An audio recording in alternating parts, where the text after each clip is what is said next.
मक्का की फतह के बाद मुसलमान अब अरब की सबसे ताकतवर फौज बन चुके थे, मगर अब दो बड़े कबीले बनु हवाजिन और बनु सकीफ मुसलमानों के मुकम्मल गालिब होने से पहले ही लड़ने को तैयार हो गए। ताइफ के ये वही लोग थे जिन्होंने कुछ साल पहले जब रसूलुल्लाह सल्लल्लाहु अलैहि वसल्लम उन्हें इस्लाम की दावत देने गए तो उन्होंने न सिर्फ मजाक उड़ाया बल्कि इतना पथराव किया कि नबी ए पाक का पूरा जिस्म खून से तर हो गया। लेकिन उसके बावजूद भी रसूलुल्लाह ने उन्हें माफ कर दिया। अब हालात बिल्कुल बदल चुके थे। मक्का की फतह के महज 14 दिन बाद रसूलुल्लाह सल्लल्लाहु अलैहि वसल्लम 12,000 मुजाहिदीन के साथ ताइफ की जानिब रवाना हुए। दुश्मन हुनैन की घाटी में जमा हो गया, जो दो पहाड़ों के दरमियान एक तंग और खतरनाक इलाका था। सकीफ के सरदार ने अपने तमाम आदमियों को हुक्म दिया कि अपनी औरतों और बच्चों को भी साथ लाएं ताकि कोई भागने का सोच भी न सके। फौज बड़ी थी मगर एक बड़ी कमजोरी के साथ कई नए मुसलमान शामिल थे जिन्हें इस्लाम की कुर्बानियों का अंदाजा नहीं था। उन्होंने कहा, ए रसूलुल्लाह, हमें एक ऐसा पेड़ बना दें जैसा मुशरिकों का होता था, जिस पर बरकत हो और हम उसके साए में लड़ें। नबी पाक ने फरमाया, तुमने वही बात दोहराई जो बनी इजराइल ने मूसा अलैहिस्सलाम से की थी। तुम अब भी जिहालत में हो। और फिर जब मुसलमान सुबह सुबह हुनैन की घाटी से गुजरने लगे तो अचानक पहाड़ों से तीरों की बारिश शुरू हो गई। अंधेरे में कुछ समझ ही नहीं आया।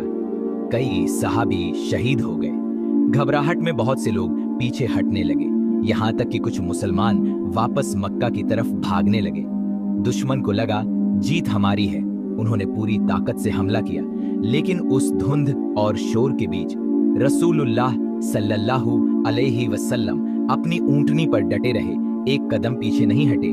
हजरत अब्बास रज़ियल्लाहु अन्हु ने जोर से पुकारा, ए अंसार, ए मुहाजिरीन, अल्लाह के रसूल को मत छोड़ो। धीरे धीरे मुसलमान लौटने लगे और देखते ही देखते पूरा लश्कर वापस मोर्चे पर था। एक बार फिर मुसलमानों ने दुश्मनों पर धावा बोला और दुश्मन पीछे हटने लगा। हजारों कैदी, ऊंट, गनीमत का माल इस जंग में मुसलमानों के हाथ आया, मगर दुश्मन ताइफ के किले में जाकर छुप गया। रसूलुल्लाह ने घेराबंदी की मगर कैला न टूटा। रसूलुल्लाह ने ऐलान किया, जो गुलाम दुश्मन को छोड़कर मुसलमानों के साथ आ जाएगा उसे आजादी दी जाएगी।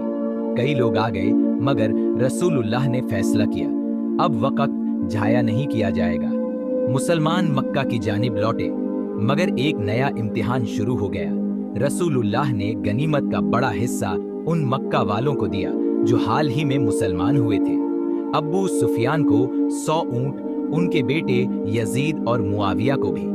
मदीना के अंसार को हैरत हुई, हमने जान दी, लड़ा, और अब ये सब उन्हें। रसूलुल्लाह को जब ये बात पता चली तो उन्होंने अंसार को जमा किया और फरमाया, क्या तुम इस बात पर राजी नहीं हो कि लोग ऊंट और बकरियां लेकर जाएं और तुम अल्लाह के रसूल को अपने साथ लेकर जाओ? ये सुनकर अंसार की आंखों से आंसू बह निकले और उन्होंने कहा, हम बस अल्लाह और उसके रसूल को चाहते हैं। रसूलुल्लाह ने मदीना की तरफ रुख किया और ये साबित कर दिया कि मदीना ही इस्लाम का असली मरकज है। अगर उस दिन अंसार दुनिया का माल मांग लेते तो हो सकता था कि मदीना न रहता, मगर उनके इखलास ने मदीना को हमेशा के लिए इस्लाम का रूहानी मरकज बना दिया। और आज हर साल करोड़ों लोग मदीना जाते हैं सिर्फ इसीलिए कि वहां रसूलुल्लाह सल्लल्लाहु अलैहि वसल्लम का रौजा मुबारक है। अल्लाह ने मदीना वालों की नस्लों में बरकत डाली और उनकी दुआ कबूल कर ली, कयामत तक के लिए।